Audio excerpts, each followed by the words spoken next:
Today on NewsWatch, President Obama under fire over Iran, this time for denying money was paid for the release of American prisoners. We'll break down the details. Plus, religious freedom dying. Hear why best-selling author Eric Metaxas says it's a dangerous sign of things to come. And meet the cast and crew behind the $100 million blockbuster Ben-Hur. Why the producers say it was time to remake this powerful story of faith.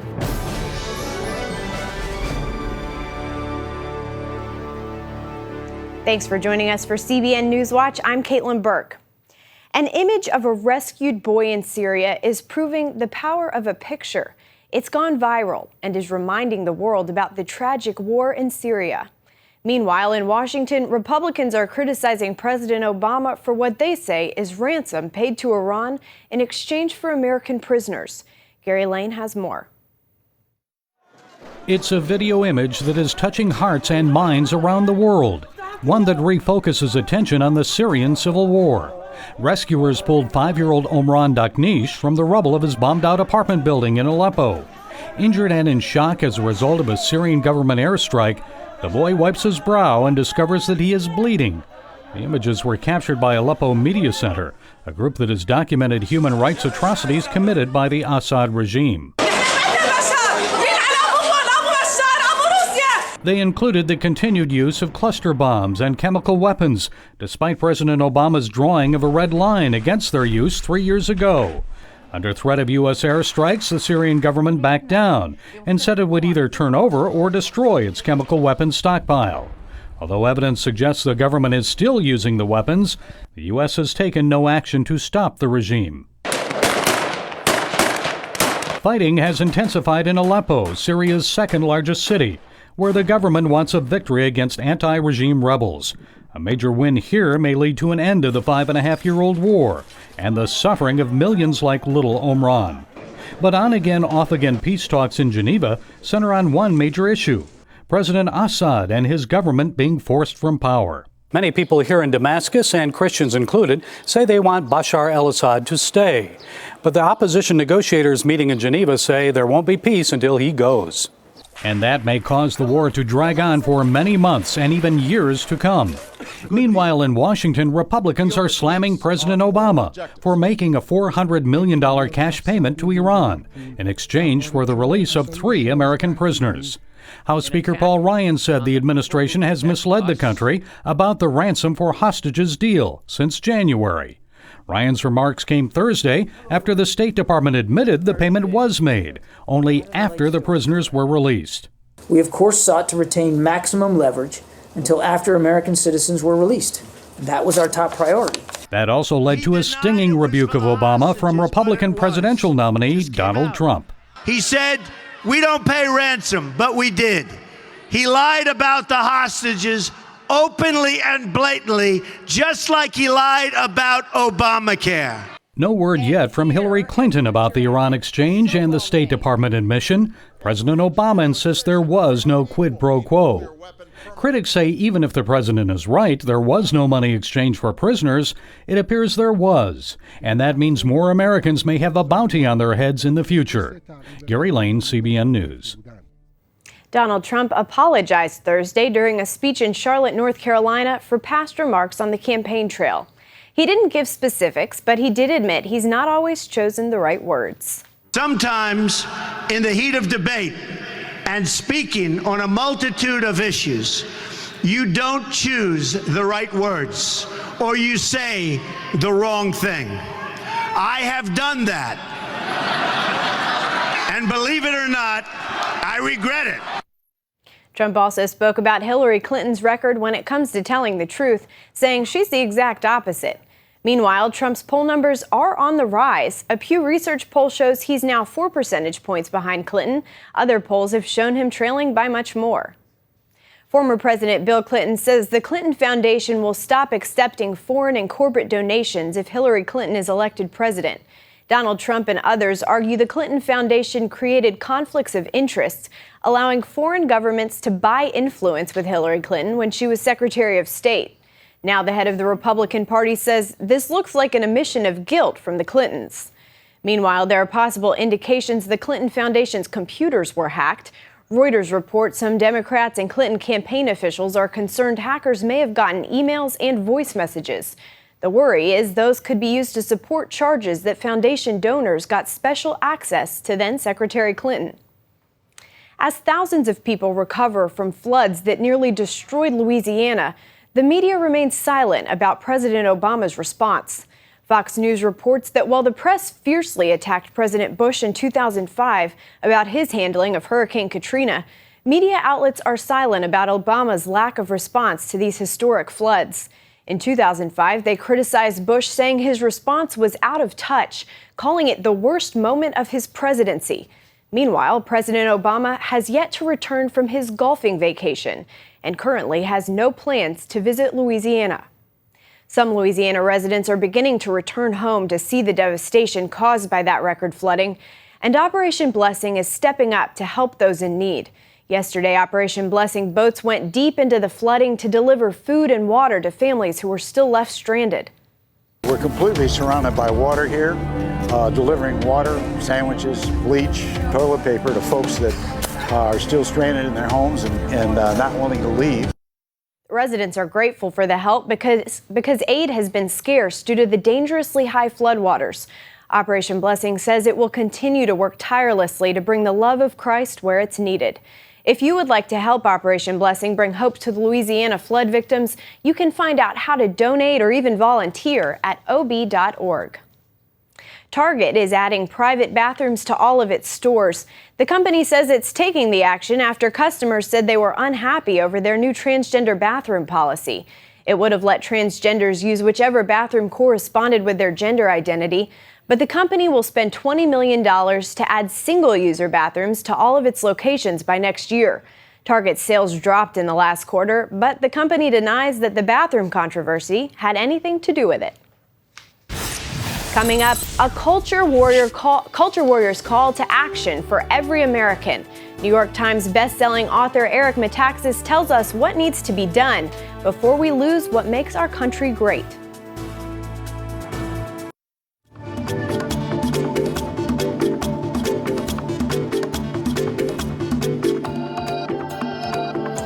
America's founding fathers had a powerful vision for a new nation based on freedom and justice. To look at our country today, you have to wonder if we're still living up to their ideals. During the drafting of the American Constitution in Philadelphia, Benjamin Franklin was asked, "What do we have, a republic or a monarchy?" To which Franklin famously replied, "A republic, if you can keep it."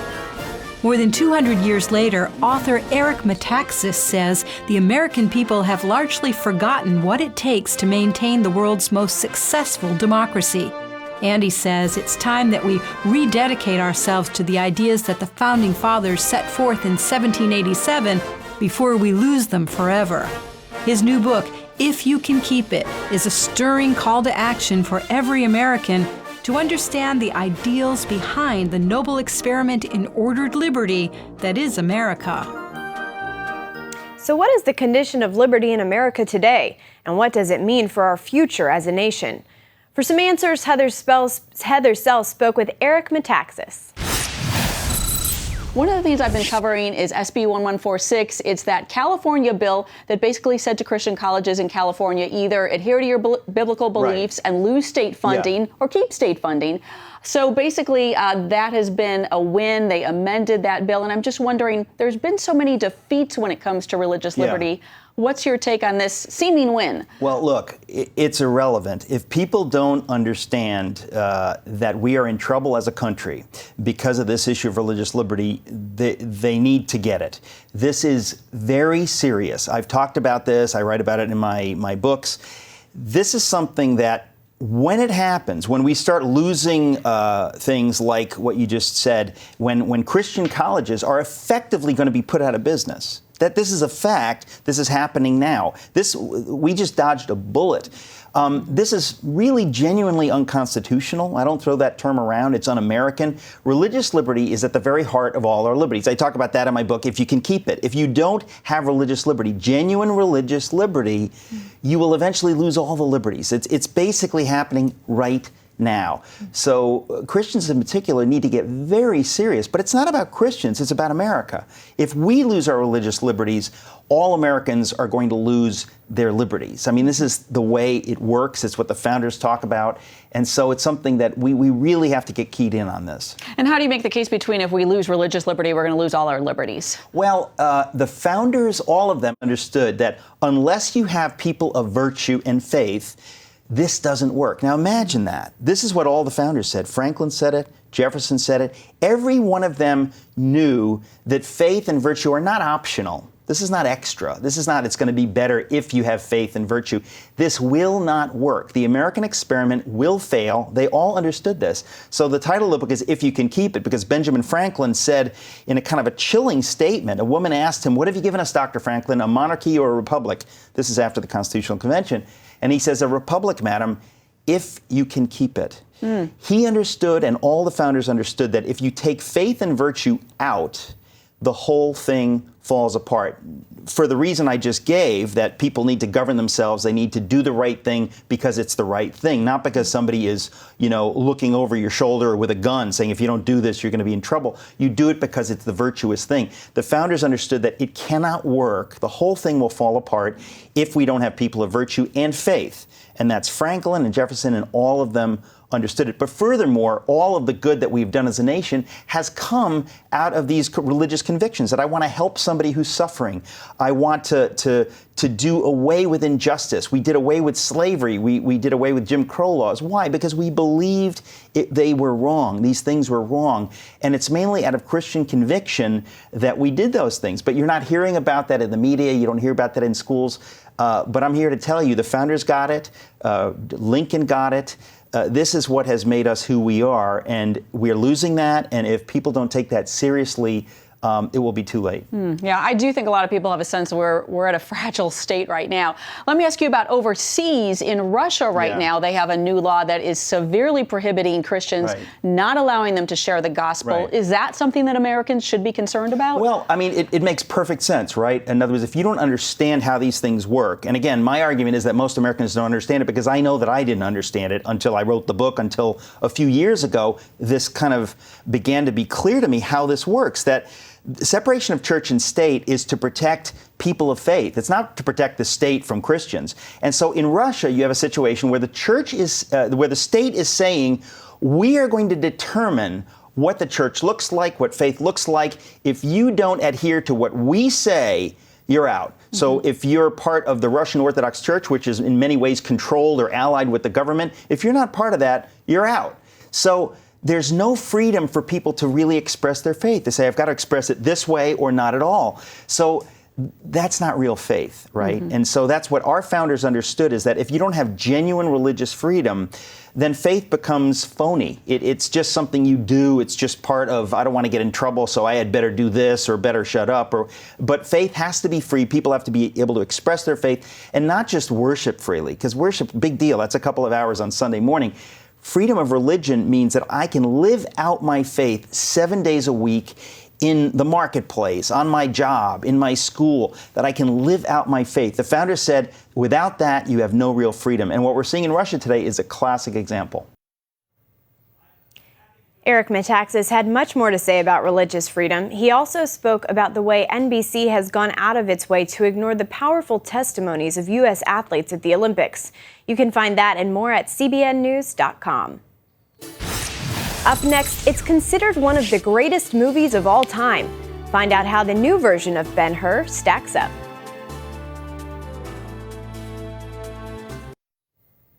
Jesus meets the Fast and Furious. That's what critics are calling the remake of the 1959 classic film Ben-Hur. The husband and wife team behind the Bible miniseries Son of God and AD are producing this film, which hits theaters today. Mark Burnett and Roma Downey tell our Ephraim Graham this is an epic adventure for all ages. No matter where you're from, this ship is your body. That drum is your heartbeat. And your God is the glory of Rome. Praise for impact. Ben-Hur is one of the greatest stories ever told. And producers Mark Burnett and Roma Downey are delivering new twists and turns in this $100 million film, based on the more than 130-year-old classic novel written by General Lew Wallace. Crucified! No! You guys don't do anything small, do you? Yeah, this redefines epic, doesn't it? I think that's probably one of the most interesting things about Ben-Hur is that you have this fictional story set at this time in Jerusalem, and it gives a real historic and political context to the world into which Jesus was born. Very complicated time, a time of great civil unrest and injustice, and heartache and hurt for an enormous amount of people. And we're following the journey of these two brothers, Judah and Messiah, and that we literally just kind of bump into Jesus in the marketplace. The story pits brother against brother. Jack Houston plays Judah Ben-Hur. You stayed away. You should have killed me. You initially weren't going to try out for the role of Judah. You wanted to be Messiah, correct?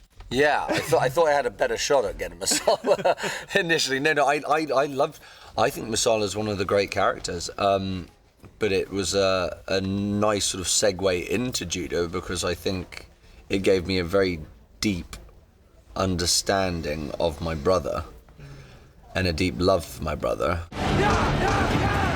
The brothers, Judah and Messiah, battle in a fierce chariot race where losing could very well mean dying.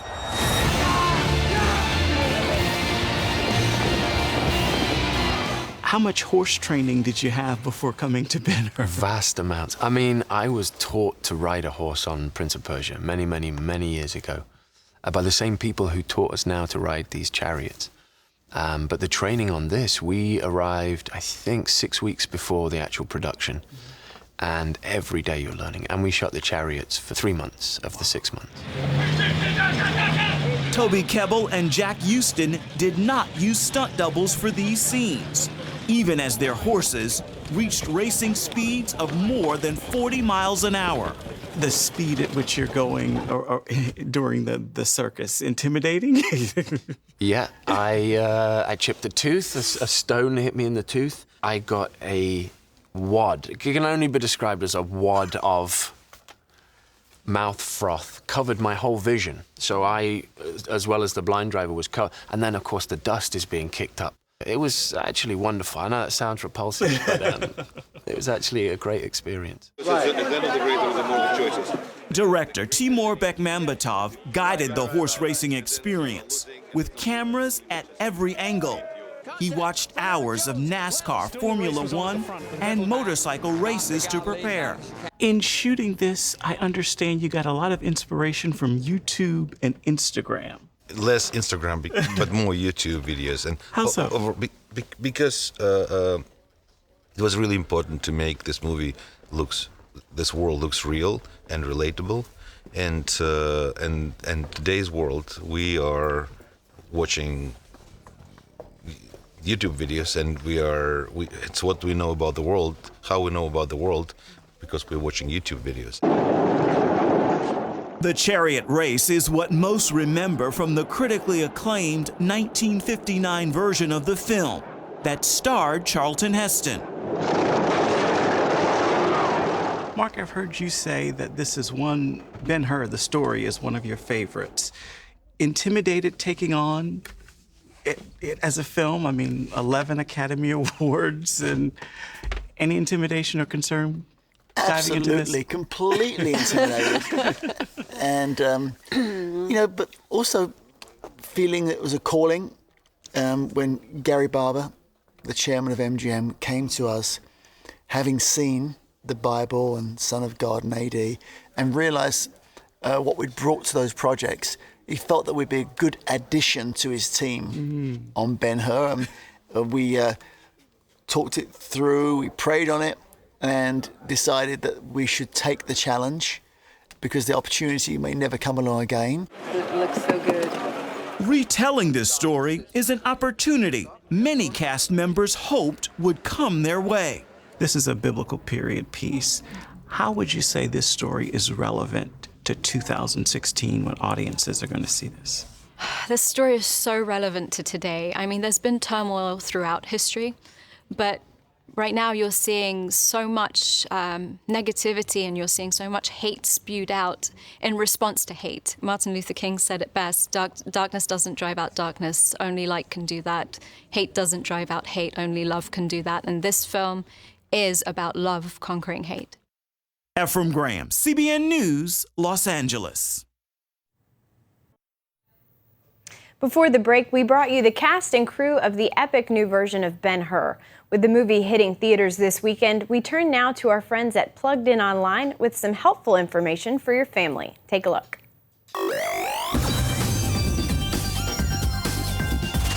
Please, I need you to tell me who Ant's enemies are. Masala, I won't name names until we were betrayed. In the movie Ben-Hur, Judah Ben-Hur is falsely accused of treason by his adopted brother Masala. As a result, Judah is stripped of his title and forced to become a slave at the oars of a Roman galley ship.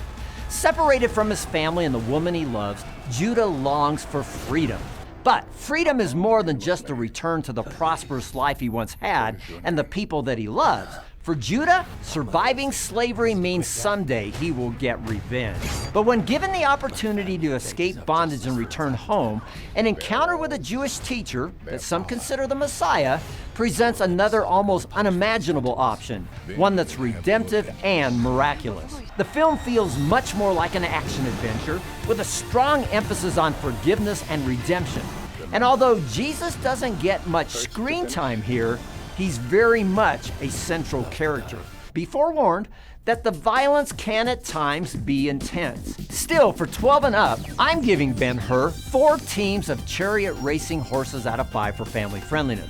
For the full review, be sure to check out PluggedIn.com. Plugging you into the movies, I'm Bob Olszewski for Focus on the Family's Plugged In Movie Review. That's it for now on CBN NewsWatch. You can find more of our exclusive coverage of the issues you care about most at cbnnews.com.